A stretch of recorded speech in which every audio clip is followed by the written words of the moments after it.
Assalamualaikum guys, welcome and welcome back to my YouTube channel. तो देखिए साथ ही मैंने एक गिलास पानी पिया and this is my नाश्ता जो कि मैं बिल्कुल नहीं करती, बिल्कुल बहुत ही थोड़ा सा करती हूँ कम क्वांटिटी में। and अच्छे बच्चों की तरह मैंने जल्दी जल्दी अपने रूम की सफाई कर ली।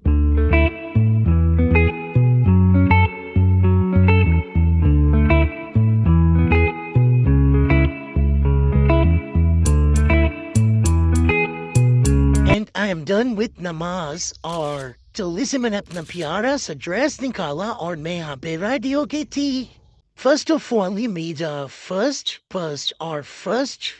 वॉइस ओवर है, इसलिए प्लीज इग्नोर करें और मेरे चैनल को सब्सक्राइब करें।